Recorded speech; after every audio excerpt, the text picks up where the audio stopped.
الحمد لله نحمده ونستعينه ونستغفره ونؤمن به ونتوكل عليه ونعوذ بالله من شرور أنفسنا ومن سيئات أعمالنا من يهده الله فلا مضل له ومن يضلله فلا هادي له ونشهد أن لا إله إلا الله وحده لا شريك له ونشهد أن سيدنا ونبينا ومولانا محمدا عبده ورسوله صلى الله تعالى عليه وعلى آله وأصحابه وبارك وسلم تسليما كثيرا.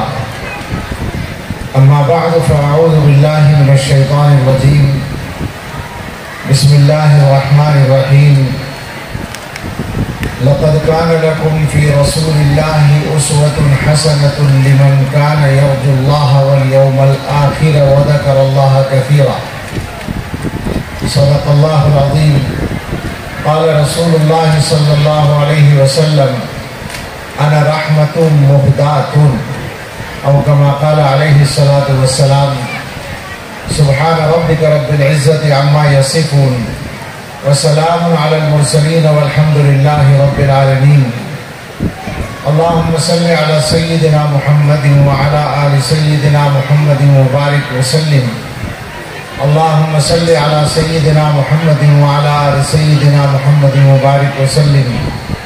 اللهم صل على سيدنا محمد وعلى آل سيدنا محمد وبارك وسلم. وقت بہت ہو چکا ہے، اگرچہ پھر بھی ہمارے مخدوم کا اصرار ہے اس پوری بزم اور پوری سرگرمی کے روح رواں حضرت مولانا بدر الدین صاحب دامت برکاتہم کا کہ کچھ دیر تک بات کی جائے، لیکن خیال یہی ہے کہ وقت کے تقاضے کو، وقت کی نزاکت کو بھی سامنے رکھ کر اپنی بات پوری کر لی جائے. اور میرے ایک دوست مفتی سعد الدین صاحب کا یہ اصرار ہے کہ جو ایک نعت بہت سی مرتبہ تقریروں کے شروع میں پڑھتا ہوں اس کو ضرور پڑھ ڈالوں. تو سعادت کے طور پر، برکت کے طور پر، اگرچہ وہ عام فہم نہیں ہے، بنیادی طور پر وہ نعت 8-10 اشعار فارسی کے ہیں جو ایک شاعر تھے عزیز صفی پوری، اور اس میں اردو میں تضمین کی ہے، اضافہ کیا ہے حضرت مولانا سید محمد ثانی حسنی ندوی نور اللہ مرقدہ نے. میں بہت زمانے سے 15-20 سال سے اپنے بیانات میں جہاں مناسب موقع ہو پڑھتا ہوں. بہرحال اس وقت اسی سے شروع کر کے 10-15 منٹ 20 منٹ میں کوشش کریں گے کہ بات ہو جائے.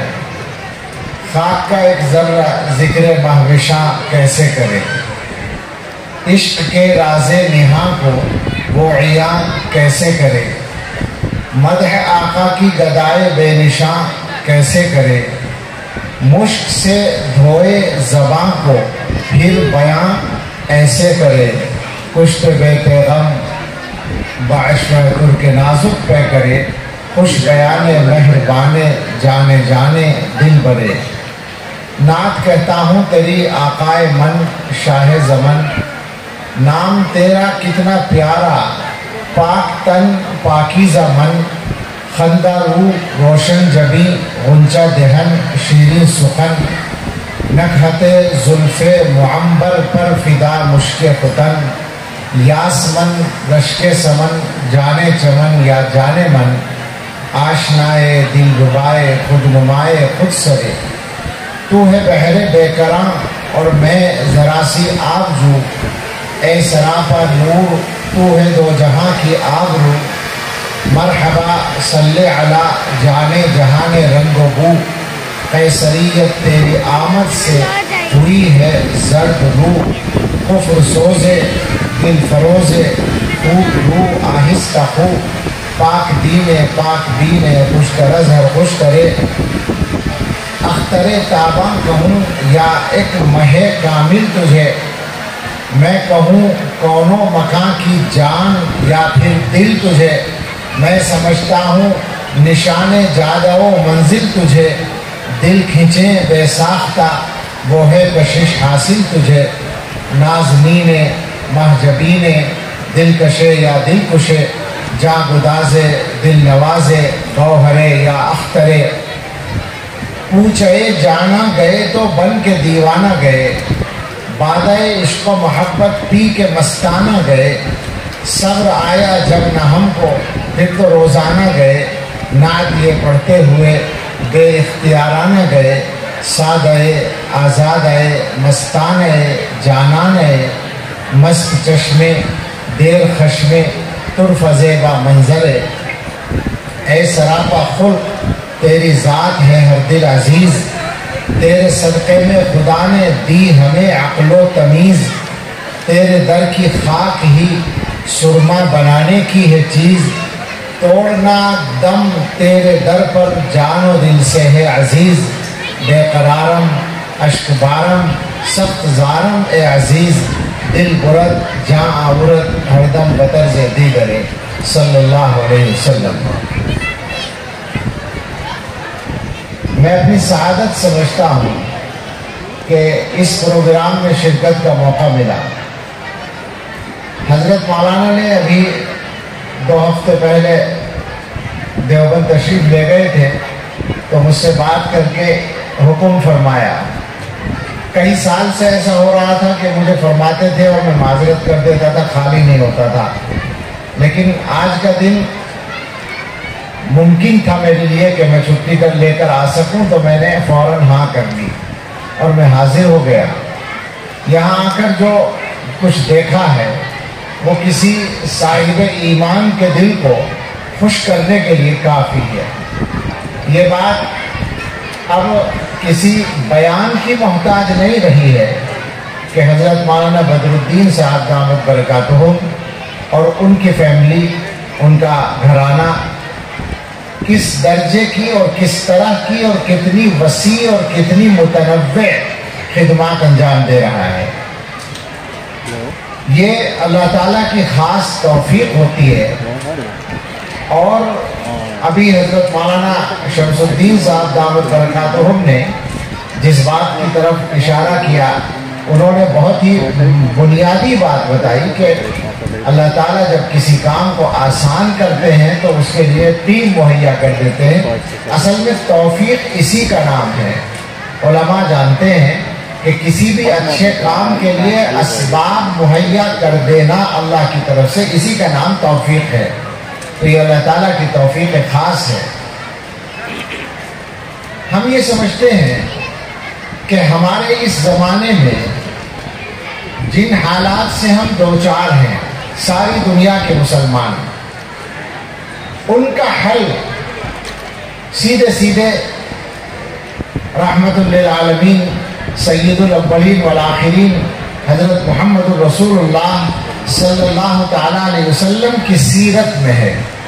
اس کے علاوہ کوئی راستہ ہمارے پاس نہ حالات سے نکلنے کا ہے نہ مسائل کو حل کرنے کا۔ اس سلسلے میں ہندوستان کی تاریخ کی سب سے عظیم اسلامی عبقری شخصیت امام ربانی حضرت مجدد الفسانی رحمۃ اللہ علیہ کی ایک بات ہر جگہ ذکر کرنے کو جی چاہتا ہے۔ آپ جانتے ہیں کہ انہوں نے مکتوبات کے ذریعے اپنا پیغام دنیا تک پہنچایا، خطوط کے ذریعے، اور وہ مکتوبات کئی جلدوں میں فارسی میں ہیں اصلاً، اور اب ان کے درجے میں مختلف زبانوں میں ہیں۔ عام طور پر چونکہ فارسی اس زمانے میں نہیں سمجھی جاتی تو زیادہ توجہ نہیں ہوتی، چونکہ وہ اصل فارسی میں ہے، لیکن علماء سے میں گزارش کروں گا کہ فارسی نہ بھی سمجھیں تو اردو میں یا عربی میں ان مکاتیب کو ضرور پڑھیں۔ ہمارے شیخ حضرت مولانا عطیہ ذوالفقار احمد صاحب نقشبندی دامت برکاتہم تقریباً حافظ ہیں مکتوبات امام ربانی کے۔ انہوں نے باقاعدہ ان کو پڑھا ہے اور سمجھا ہے اور سمجھایا ہے، تو انہوں نے ان سے ہم نے یہ مضمون سنا اور ان کی کتاب میں موجود ہے۔ حضرت مجدد الفسانی رحمۃ اللہ علیہ نے فرمایا کہ کامیابی کا جو راستہ ہے وہ سنت کا اتباع ہے، لیکن سنت کے اتباع کا جب لفظ بولتے ہیں تو عام طور سے سنت کے اتباع کا ایک محدود چھوٹا سا مفہوم ہم لوگوں کے ذہن میں ہوتا ہے. عام طور سے یہ ہوتا ہے کہ اگر کوئی آدمی ظاہری حلیہ اپنا صحیح کر لے، داڑھی رکھ لے، ٹوپی پہن لے، کرتا پاجامہ پہن لے، کچھ نماز سنت کے مطابق پڑھ لیا کرے، اور کچھ کھانا وانے میں سنتوں کا خیال کر لے، کچھ چلنے میں، گفتگو میں، دو چار چیزوں میں، کچھ آداب میں، تو ہم یہ سمجھتے ہیں کہ یہ آدمی بہت بڑا سنت پہ چلنے والا ہے. ہمیں اچھا اس لیے لگتا ہے کہ اتنا کرنے والے بھی ہمارے ماحول میں بہت کم ہیں. لیکن حضرت مجدد رحمۃ اللہ علیہ نے فرمایا کہ حضور علیہ الصلوۃ والسلام کی سنت کسی ایک شعبے یا ایک عمل میں محدود نہیں ہے. انہوں نے فرمایا، ان کی بات کا میں مفہوم پہلے بیان کر رہا ہوں، اس کی بنیاد بیان کر رہا ہوں کہ رسول اکرم صلی اللہ تعالیٰ علیہ وسلم نے ایک کامل زندگی گزاری ہے. وہ انسان کامل ہیں اور وہ اسوہ حسنہ ہے، اور اسوہ حسنہ وہی ہو سکتا ہے جو اسوہ کاملہ ہو، وہ کامل نمونہ. تو دنیا کا کوئی بھی کام امت کو کرنا ہو تو اس کے لیے نمونہ اس کو مل جائے گا سیرت نبی صلی اللہ تعالیٰ علیہ وسلم میں. لیکن ضرورت ہے کہ مسلمان چوکس رہیں، ہوشیار رہیں، ہر وقت بیدار رہیں، سنت کو سمجھ کر اس پر عمل کرنے کے لیے. حضرت مجدد رحمۃ اللہ علیہ کے مکتوب میں جو الفاظ ہیں ان کا خلاصہ یہ ہے کہ دیکھو، سنت پر چلنے کے، سنت کا اتباع کرنے کے 7 قدم ہیں. 7 قدم انہوں نے بیان کیے ہیں اور ہمارے حضرت نے بھی بیان کیے، مگر اس میں اخیر کے جو 4 ہیں وہ صرف تصوف کی اصطلاحات ہیں، اس لیے ان کو عام مجموع میں بیان نہیں کرتے. شروع کے جو 3 ہیں انہی سے آپ کو اندازہ ہو جائے گا کیا حقیقت ہے. حضرت نے فرمایا مجدد رحمۃ اللہ علیہ نے کہ پہلا قدم یہ ہے کہ تم اپنے تمام ظاہری اعمال کو سنت کے مطابق بناؤ. اب آپ اندازہ کریں، ظاہری اعمال میں زندگی کے اکثر کام آ گئے. یعنی مطلب یہ ہے کہ تم عبادات، ساری عبادتیں سنت کے مطابق کرو. اور عبادتوں میں صرف نماز نہیں ہے، نماز، روزہ، حج، زکوٰۃ، صدقہ، خیرات، تلاوت، یہ وہ جتنی عبادتیں فرض اور نفل ہیں ان سب کو سنت کے مطابق کرو. سارے تمہارے معاملات سنت کے مطابق ہوں. تم جو تجارت کرو، کاروبار کرو، لین دین کرو، وعدہ کرو، سارے کام سنت کے مطابق ہوں. تمہارے اخلاق سنت کے مطابق ہوں. تمہاری معاشرت یعنی انسانوں کے ساتھ جو تمہارا برتاؤ ہے وہ سنت کے مطابق ہو.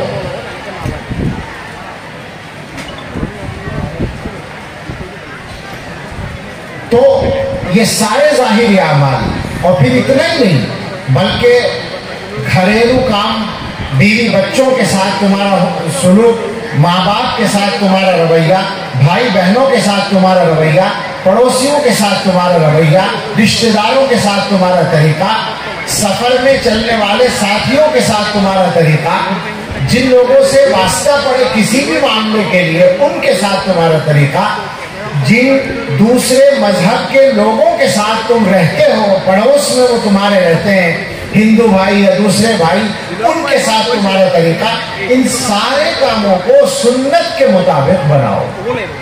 یہ ظاہری اعمال کی بات ہوئی. دوسری بات انہوں نے فرمائی، اپنے تمام باطنی اعمال کو سنت کے مطابق بناؤ. باطنی اعمال کا مطلب ہے انسان کے دل سے جو عمل ہوتے ہیں. بہت سارے عمل ایسے ہیں جو انسان اپنے دل سے کرتا ہے.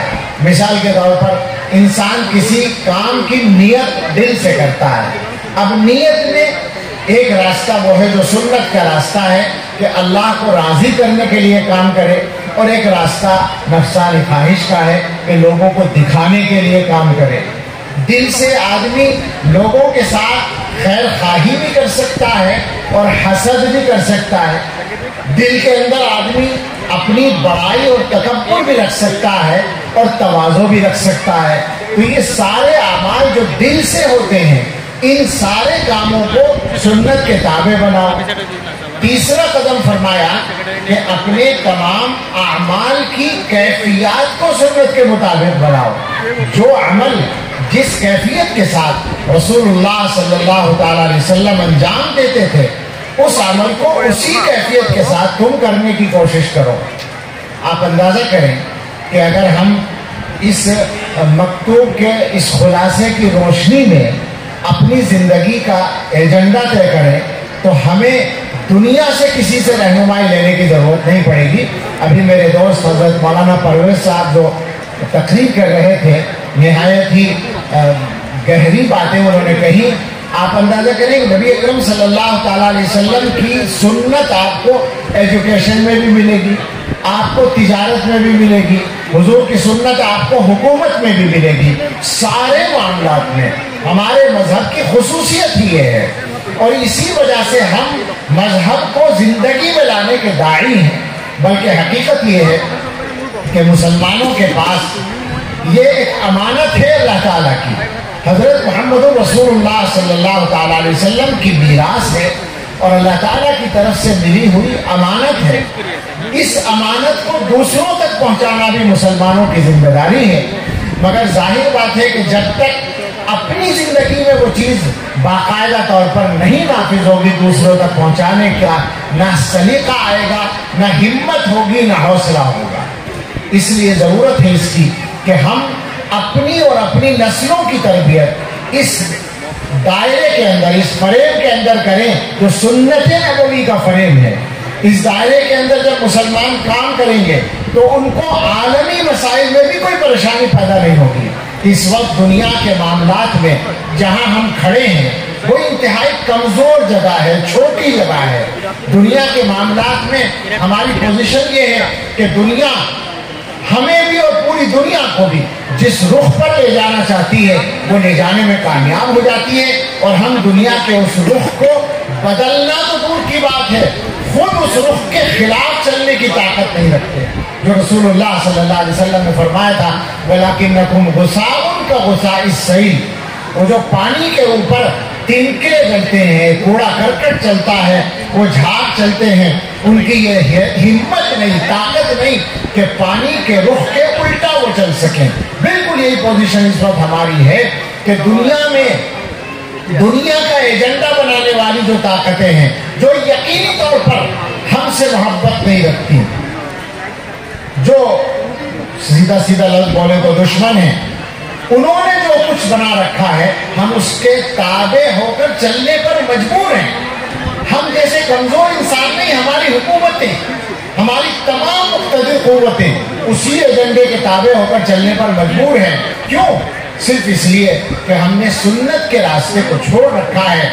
وہ مدینہ طیبہ میں رہنے والا انسان، دنیا کا انسان کامل، جس کے گھر میں کبھی کبھی ایک ایک مہینہ آگ جلنے کی نوبت نہیں آتی تھی کھانا پکنے کے لیے، اور جس کے گھر میں کبھی چراغ میں تیل ڈالنے کے لیے پیسہ نہیں ہوتا تھا، وہ انسان کامل دنیا کے حکمرانوں سے آنکھ میں آنکھ ڈال کر بات کرتا تھا۔ وہ دنیا والوں کو اپنا پیغام اوپر کی سطح سے دیتا تھا۔ اس کی سنت پر آئیں گے تو آپ کو بھی ایک مقام ملے گا۔ حضور علیہ السلام کی سنت کوئی ایک چیز کا نام نہیں ہے۔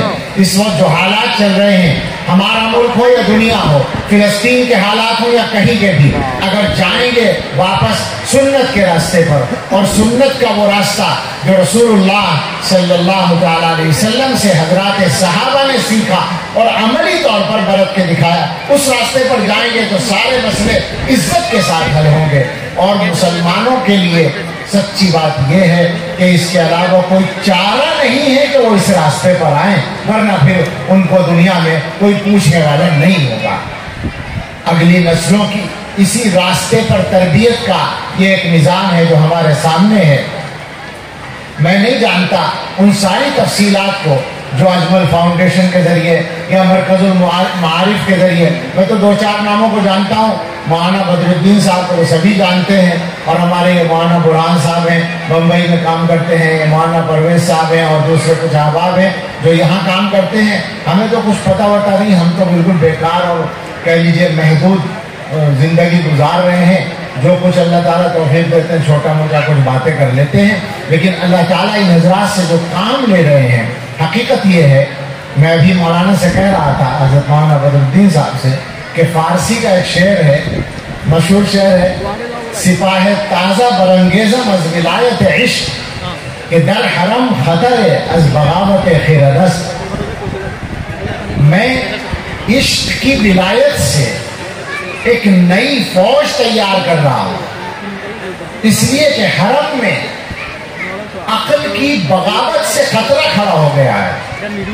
تو حقیقت یہ ہے کہ اس زمانے میں عقل کی بغاوت ہی سے نہیں بلکہ عقل کی غلامی سے اور عشق کو پیچھے کر دینے سے اور دنیا کی غلامی سے اور حضرت محمد رسول اللہ صلی اللہ علیہ وسلم کے راستے کو چھوڑ دینے سے خطرہ پیدا ہوا ہے، اور اس خطرے کا مقابلہ کرنے کے لیے ہمارے پاس اور کوئی راستہ نہیں ہے سوائے اس کے کہ ہم اپنی ان آنے والی نسلوں کو ایمان کا ہتھیار دے دیں، سیرت نبی صلی اللہ علیہ وسلم سے ان کی زندگیوں کو مزین کر دیں۔ حضرت مولانا اس سلسلے میں جو کام کر رہے ہیں ان کی تفصیلات آپ جانتے ہیں، لیکن اللہ کا شکر ہے، اللہ کی توفیق ہے کہ اب ان کا نام دنیا کی کس فہرست میں درج ہوا وہ تو مولانا پرویز بتائیں گے، لیکن ہم اللہ سے دعا کرتے ہیں اور اللہ کی ذات پر یقین رکھتے ہوئے کہتے ہیں کہ انشاءاللہ وہاں بھی ان کا نام اللہ کے دین کے اچھے اور سچے خادموں میں لکھا جا چکا ہوگا۔ اللہ تعالیٰ قبول فرمائے۔ میں دعا کرتا ہوں اور آپ سے بھی کہتا ہوں کہ دعا کریں اور کرتے رہیں کہ اللہ تعالیٰ مولانا کی، ان کے بھائیوں کی، ان کے گھر والوں کی، ان کے بچوں کی، ان کے جو رفقائے کار ہیں، یہ جو ان کے ہاتھ پیر ہیں، جو کام کرنے والے ہیں، اللہ ان سب کی بھرپور حفاظت فرمائے۔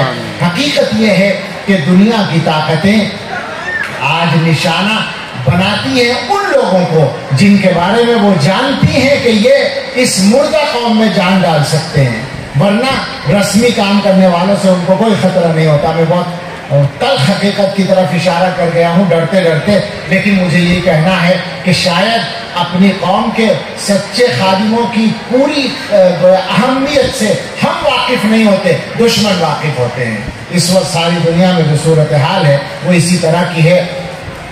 ابھی مولانا شمس الدین صاحب سے بات ہو رہی تھی، اسکولوں کے ذریعے انگریزوں نے جو پلان بنایا تھا وہ انسانوں کو مذہب سے دور کرنے کا، اسلام سے دور کرنے کا، اور وہ اس کام کو مسلسل کر رہے ہیں۔ اس کے جواب میں اس وقت کے تقاضے کے مطابق دارالعلوم دیوبند اور مدارس قائم کر کے امت کے ایمان کو بچانے کا کام کیا گیا تھا، لیکن اب نئے دور کے اس نئے تقاضے کے مطابق انہی اسکولوں کو اور اسکولوں کی تعلیم کو اسلامی رنگ دے کر اس کام کو انجام دیا جا سکتا ہے، اور یہ کام آپ کر رہے ہیں۔ اللہ اس کو قبول فرمائے اور آسانی عطا فرمائے، اپنی حفاظت میں رکھے، اور ہم سبھی کو اللہ تعالیٰ اپنی رضا کے کام کرنے کی توفیق عطا فرمائے۔